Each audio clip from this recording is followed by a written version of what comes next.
This is Plant-Based Briefing, the Industry Playbook, How Food Companies Distort Nutrition Science, Part 2, by Madeline Bennett at balanced.org. And I'm Marian Erickson, and this is the Plant-Based Podcast where I curate, get permission, and narrate a variety of articles written by experts on various plant-based and vegan topics.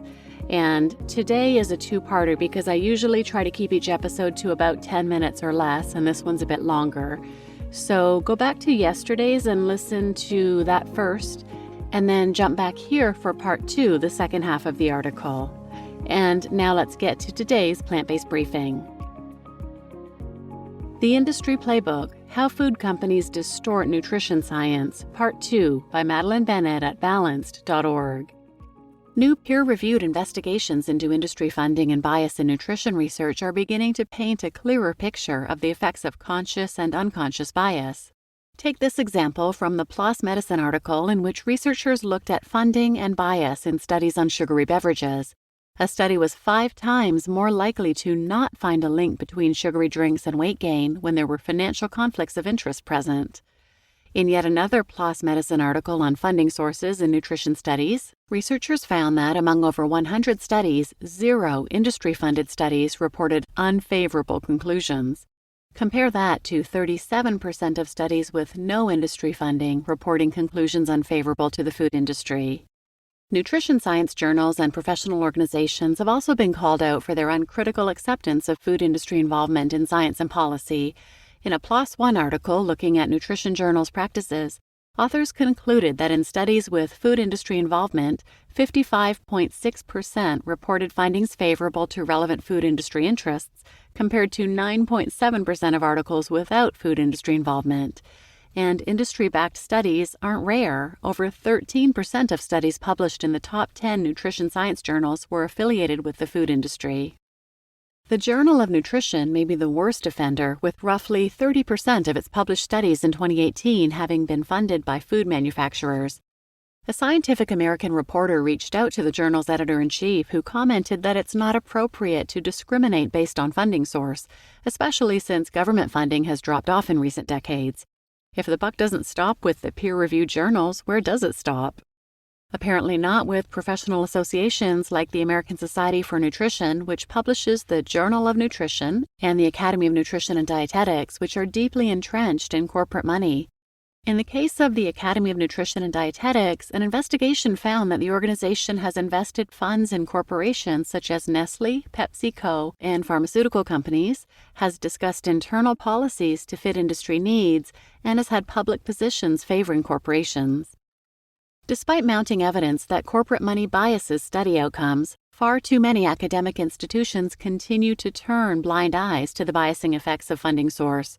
It seems many prominent researchers are willing to jeopardize their reputations and those of their institutions in taking corporate money. Reporting on this issue by the Associated Press even dares to name a few names of professors and schools. On the industry side, familiar suspects like Coca-Cola, PepsiCo, and the American Egg Board and the National Confectioners Association play starring roles. In my own experience in academia, I have witnessed certain professors express blasé acceptance, even naive optimism, about their personal relationships with corporate sponsors.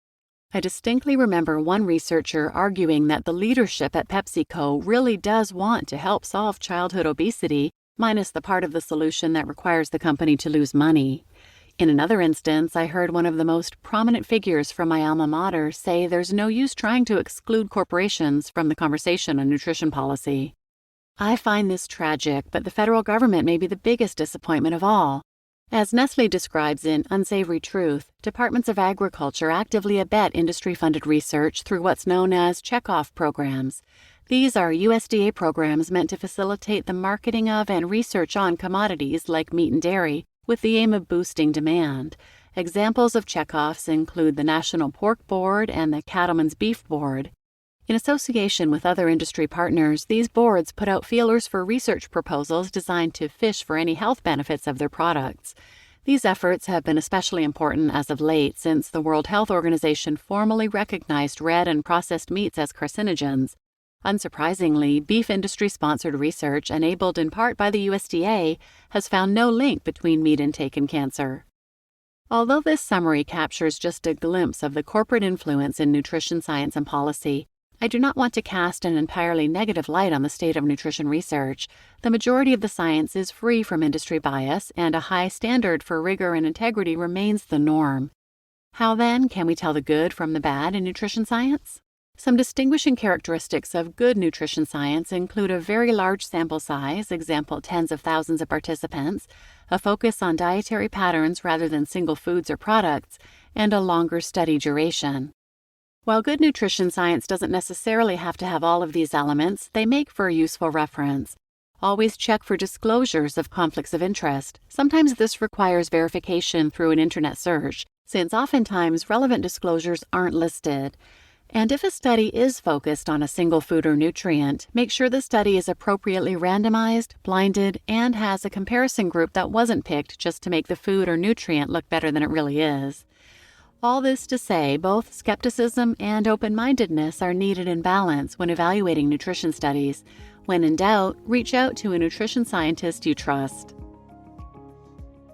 You just listened to The Industry Playbook, How Food Companies Distort Nutrition Science, Part 2 by Madeline Bennett at balanced.org. And I'm your host, Marian Erickson, and I've done a number of other episodes about the bias in nutrition studies, and a lot of them by nutritionfacts.org.